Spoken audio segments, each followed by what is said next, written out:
Oh my God, he has a Honda. Girl, he has a Honda. Oh my God, take me on a date right now. That's so cute. Good morning, YouTube. Welcome to the 2022 Honda Fit Car Camping Tour. I said 2022 because we did one last year, and we're gonna do one again next year because my car is continuously changing. Over the last few years, we've traveled to New York, the Florida Keys, California, Pikes Peak, Zion National Park, and everywhere else in between. I do enjoy the van life, but I also do enjoy the tuner culture. That is why I have more of a glamper camper and not something that is super stealthy.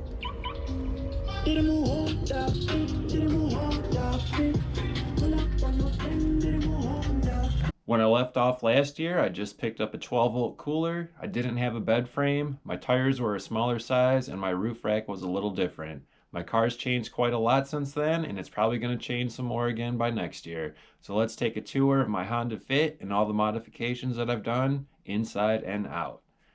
In this video, we'll be covering the engine bay, the exterior of the car, the roof rack, the cockpit area, as well as the sleeping chambers in the back, which is why I'm sure most of you are here. So let's get started.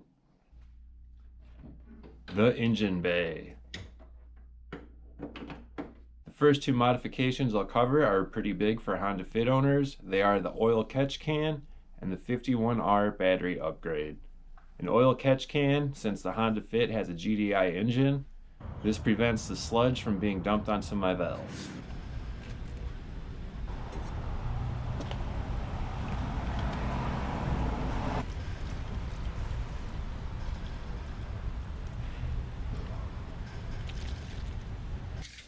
The next big upgrade for Honda Fit owners is the 151 to 51R battery upgrade.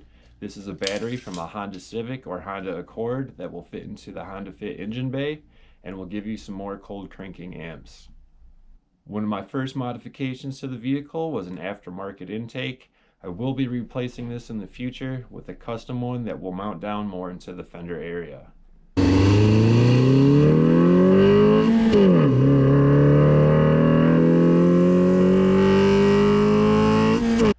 Modifications for the engine bay include an upper strut bar. This serves more for a show purpose than it does for a function, as well as some underglow lights that are attached underneath the bar and the car. I use these lights for car shows as well as camping. The underglow lights make it easier to find my campsite at night, plus the kids seem to enjoy them.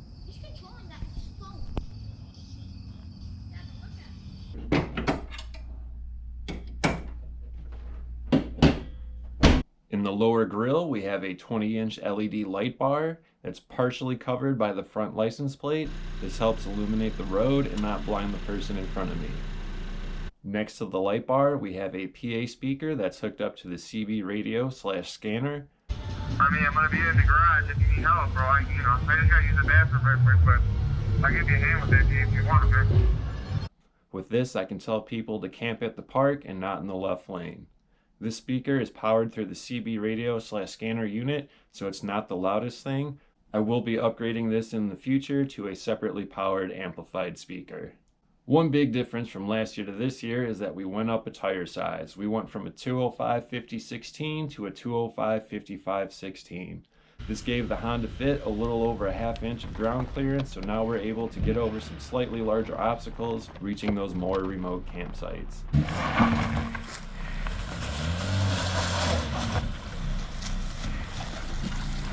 Yeah, dude. The rims are Sparco Terra with a 42mm offset. This is fairly close to the stock Honda Fit rim. The window tint is 5% all around the back and 10% on the front windows. This is just a basic tint and not ceramic. One of my subscribers recently tinted my windshield banner area. Shout out to Charlie at MC Window Tinting. Coming around to the back, I don't know if you can tell or not, but I got rear-ended while I was in Colorado Springs. This young lady had no license, no registration, and no insurance. I got no apology and just a middle finger. Dang, and you're driving away.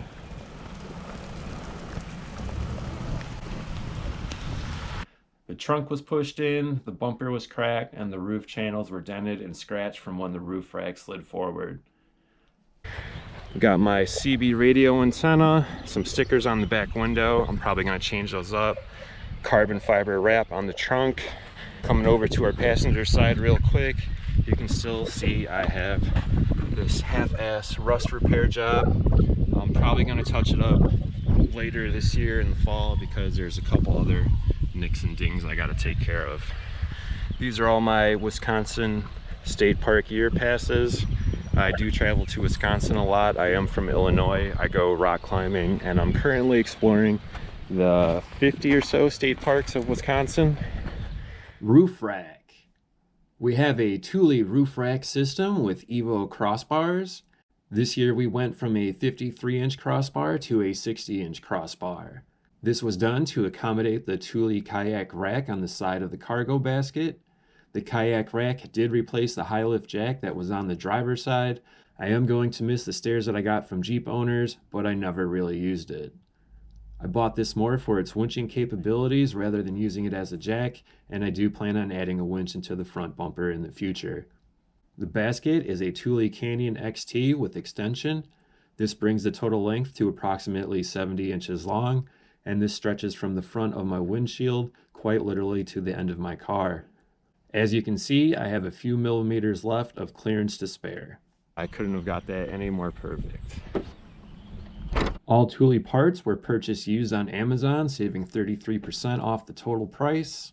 The basket diffuser is custom. The original Thule cargo basket diffuser is only an 1/8-inch piece of plastic that becomes horribly misshapen while driving, even when adding more support brackets. Anyway, mine Flew off, went bye-bye. Flew off some time ago, and Thule wanted $100 for a replacement, so I ended up purchasing a 1/4-inch piece of plastic for $30 and was able to make my own that extends up and over the top.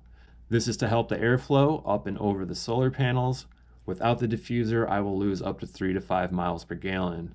Without the diffuser, it makes such a huge difference that I just duct taped a piece of wood up there last summer when I went on my road trip. I traveled a little over 7,000 miles, so I saved quite a bit of money with that piece of wood. On the passenger side, we have a 4-gallon road shower. If you can spare the weight, I would recommend getting the 7-gallon version. As you can see, I have a bunch of other stuff up here, so I went with the smaller one. The tank itself is pretty solid, but the shower head attachment is not. It broke on the 3rd use, and I never got my replacement.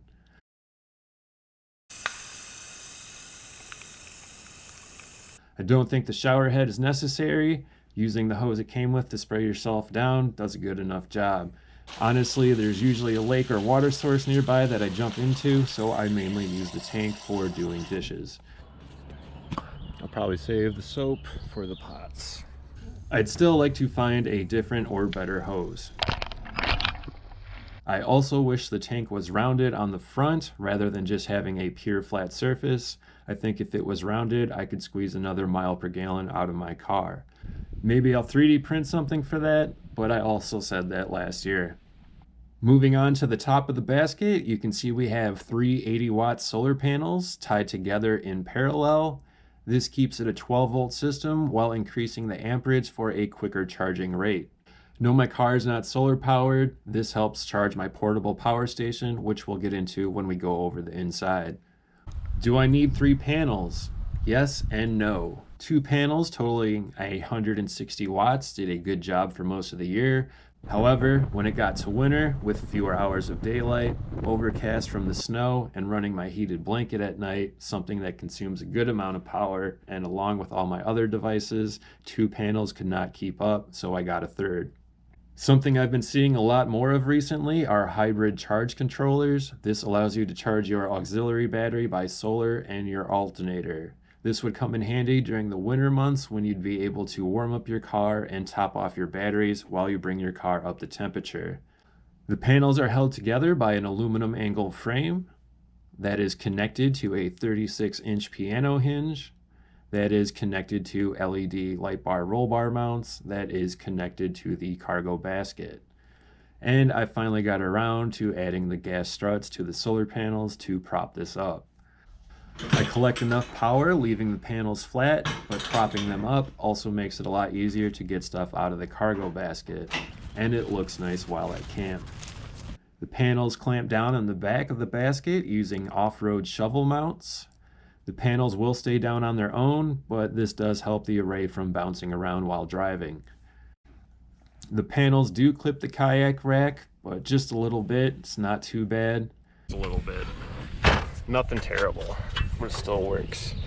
Moving on to the inside of the cargo basket, you can see we have a 4-gallon Rotopax gas tank. I often get asked, where am I going to go that I'm going to need that? Everywhere. On the extreme side, I was in the middle of Utah with 100 miles to the nearest gas station and about 100 miles left in my tank. I decided to fill up while it was still daylight because I didn't know if the gas station I was going to was even going to be open when I arrived. Much like the gas station in New Mexico, it was the only one around and it was closed because of a gas spill. Man, I'm glad I got the Rotopax because the gas is shut off at this gas station. Splash my face. I also didn't feel like waiting in line in New Jersey for someone else to pump my gas, so I used the tank then as well. Even when at home, I will occasionally miss my exit and might not be able to make it to the next one. It also comes in handy when starting campfires during the rain, and you never know when you might be able to help someone else out. That will bring us to our next item in the cargo basket, and that is some traction boards.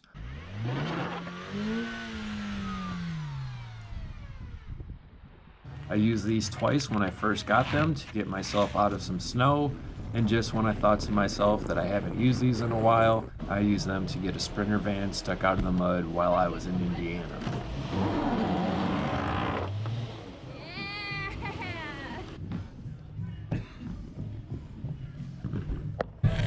Yes, sir. Since the center of the basket still has some room left, I'm going to try and make a canopy that attaches to the side of the cargo basket for those sunny and rainy days. It should be able to pack down and fit in the space that I still have available. Wrapping up the roof rack, you can see we have our solar panel cables coming down and weaving through the roof basket. They come down and around and enter through the car of what used to be the radio antenna. I chose to do it this way so I didn't have to drill any holes into my car. However, I did lose my radio reception.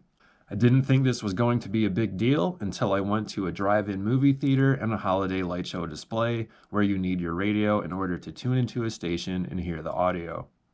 And I almost forgot, there is a 42-inch curved light bar underneath the front of the cargo basket. I honestly don't use this too much except while traveling on some back roads late at night or early in the morning, or on that rare occasion while traveling through the desert in the middle of Utah at night.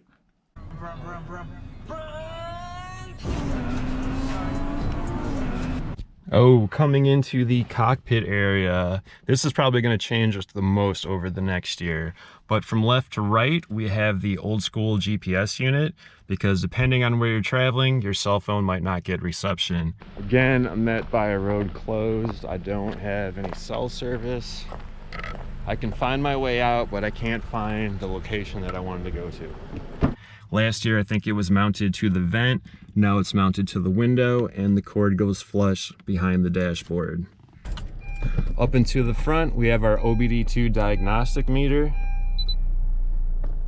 Keeps tabs on our engine temp, exhaust temperature, and a bunch of other things. I like to mount it up on the windshield. A bunch of people have it mounted on their dashboard. This way the numbers don't distract me, and I could program in warnings, so when it beeps at me, then I could look up and see what's going on.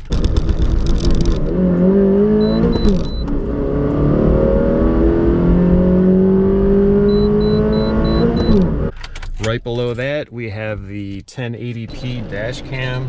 I would recommend getting at least 2K or 4K. I think that's pretty standard these days. The 1080p is okay, but if you need to zoom in on a license plate, it kind of gets pixelated. Right below that, we have the Uniden R3 radar detector.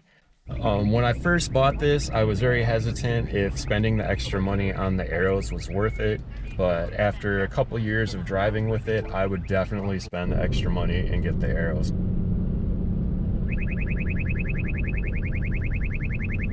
Damn, I thought he got me. Fuck. Working our way over to our right, sunglasses holder. Got our 2 timers from when we went from New York to LA and for other rally events. 3, 2, 1, go.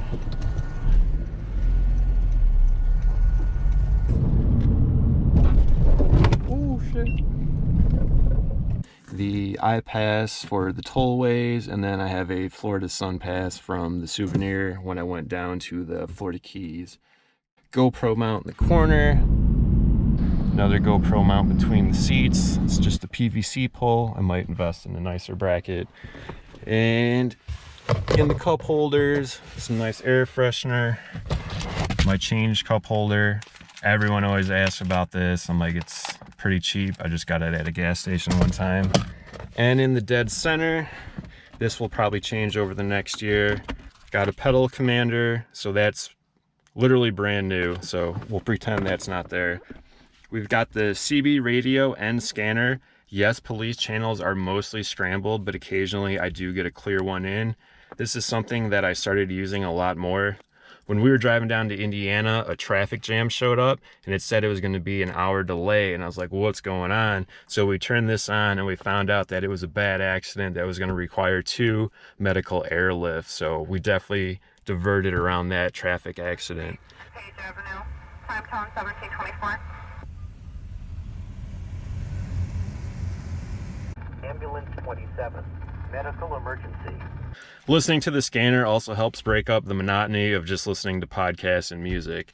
Depending on how long you're traveling, you can only listen to that for so long. Right above it, we have our solar meter, so it shows us how much power we have coming in and how much power we're using.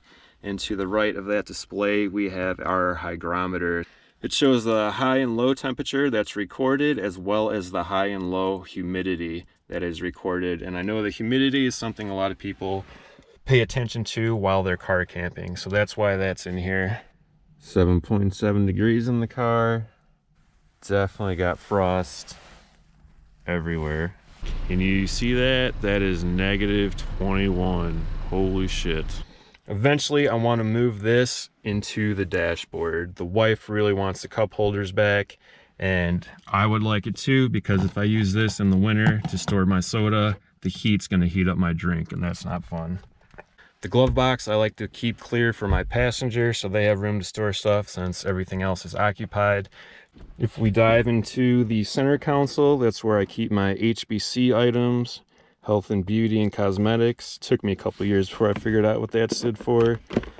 Emergency eye wash, Tylenol, deodorant, mouthwash, toothpaste, toothbrush, you know, all that fun stuff. Now for the part you've all been waiting for, let's go to the back. We're going to start with the rear doors. In the rear driver's side door, we have some rain gear, both top and bottoms. On our passenger side rear door, we have both sunscreen and some bug spray.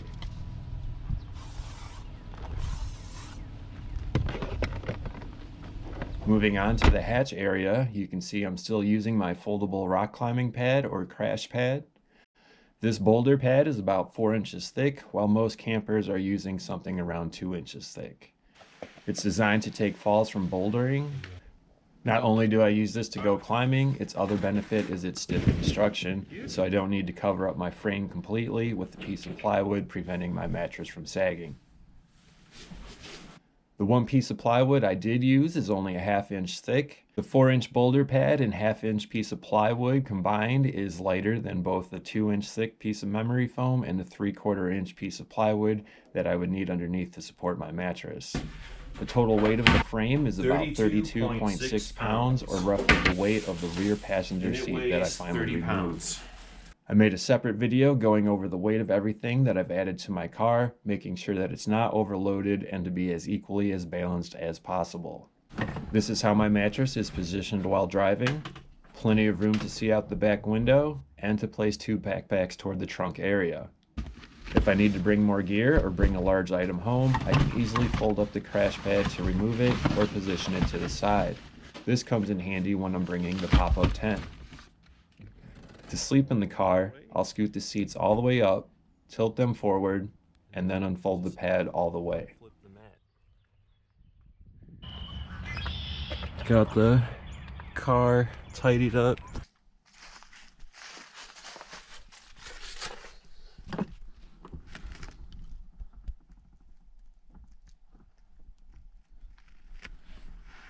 I've also swapped out my cargo light in the trunk area with one from a Honda CR-V. This will allow me to keep my hatch open all night without draining my battery. Moving on to the trunk area, you can see I put some foam pieces underneath the 1/2-inch piece of plywood here. This is to prevent the hinge piece of plywood from rattling around while driving, which only happens when the pad is not in the car. First, we have our tarp to provide shelter from the sun or rain, camping chair,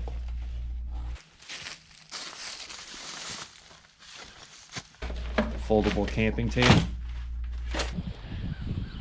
and we're going to play some PlayStation.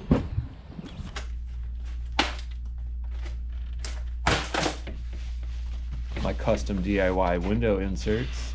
These easily pop into the windows to provide insulation as well as privacy. I will show you my window inserts really quick. Just plop them right there, push them in, just like that. I got one for each window. I usually do the back two, the front two, and these ones in the corner, and the back window above. And then for the front window, I usually take my beach towel and place it across the front. The stock car jack, the road shower hose, and a full-size spare tire with a partridge in a pear tree. Everything is placed neatly back into the spare tire area, leaving the things I use most frequently towards the top. If you could tell from the last clip, I've also sound deadened most of my car last year. I did the trunk, the floorboards, and the roof. I think sound deadening the roof helped out the most, especially with having a roof rack. I also thought this would help insulate the car a bit more during the winter, but in short, it did not. It just helped out a little bit, but only if the window inserts were added. Before we continue, let's go over the construction of the bed frame really quick. I was really against building a frame because I didn't want to lose any headroom. I chose to go with 3/4 inch by 6 inch pieces of wood, keeping the frame height and weight to a minimum. I have another video on my channel going over all the dimensions and specifications of the frame, and I'll leave that in the description below. The frame is almost flush with the center console. Now I'm able to unfold my mat without having a hump in the middle of my mattress. The frame can easily be taken out within 10 minutes by removing the 2 legs up front and sliding the frame out the back in one piece.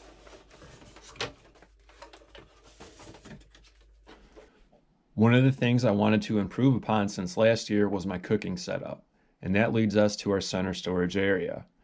You can see we have 2 containers about 7 inches deep. One of them contains my cookware such as BioLite, a foldable stove, dishes, silverware, and fire starters, and the other one contains my dry food.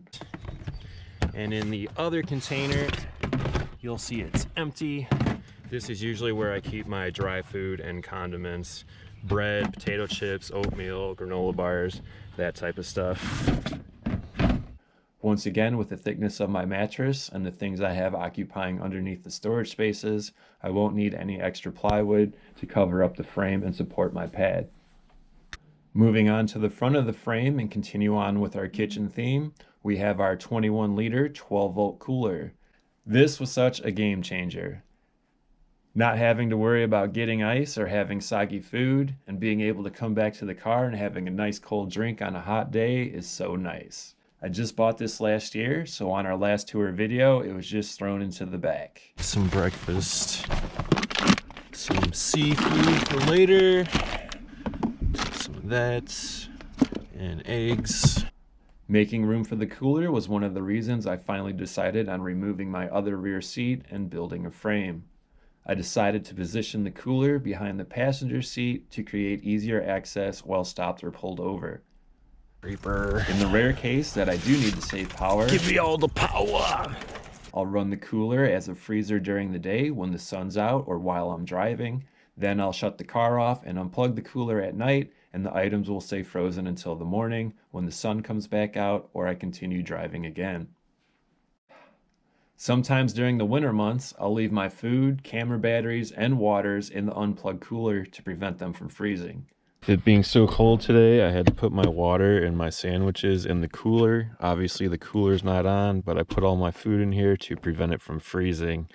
If it does freeze tonight, I do have a USB hand warmer that I could stick inside and try to keep it from fully freezing.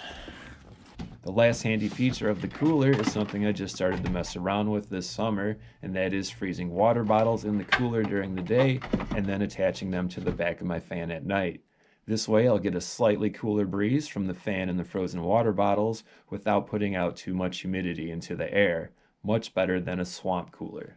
The fan is quite overkill for the car, but it is quite nice. Nice enough for the car, nice enough for the tent, nice enough to blow the smoke out of your face while you're sitting at a campfire, and it'll definitely be nice if I ever get a larger vehicle. Purchasing this fan was also the reason why I switched from using a bunch of portable USB battery banks to a DIY portable power station, which brings us to our last area in the storage frame. I started off small, and then I grew larger as my needs grew. I'm now using a milk crate and a half as my power station. This is an idea I got from DIY Solar with Will Prowse. The bottom crate contains my auxiliary batteries and charge controller, while the upper milk crate, which is cut in half, contains my charging ports, cables, and fuses.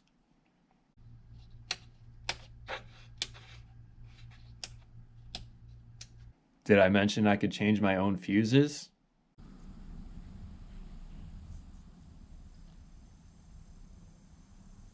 These are salvaged SLA batteries totaling 108 amp hours.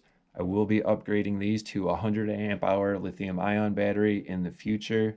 So in the future, I plan on making my own lithium ion DIY battery pack, and that's going to drop from 80 pounds pretty much down to 10 pounds. With everything contained in the milk crates, I'm quickly able to disconnect the power station from the solar panels via Anderson connector and remove it from the car in one unit. Some other items I have stored in the back include a battery jump pack. The one thing I wasn't prepared for, and guess what happened? Well, the car died. A dead battery at 1 a.m. and not much is open 24 hours anymore. I also have a 12-volt air pump. This is worth its weight in gold. Not only does it save me a ton of money by being able to pump up my own tires instead of feeding quarters into the gas station, it also charges up my road shower, and it can lend a helping hand to a friend or stranger. It scared me. Probably flies on my head. On the back of the passenger seat is where I keep my swimming trunks and towel, along with some inflatable pillows, which I really don't care for. I'm sure they work better if they were used correctly inside of a sleeping bag, but for car camping, I think I'll just bring my own smaller real pillow. Wrapping up the car tour, you can see we have a small gap between the seats and our sleeping pad when it's unfolded. This is where I place our shoes and backpacks while sleeping in the car. In return, this helps support your shoulder area or pillow depending on how tall you are. I think this about wraps up the Honda Fit Car Camper Tour for 2022. I'd like to thank you all for watching, and those of you that have subscribed to the channel, and for those of you that have purchased stickers. The Fit only has 92,000 miles on it, so I have a lot more adventures and modifications planned for the future. So until then, happy camping and safe travels.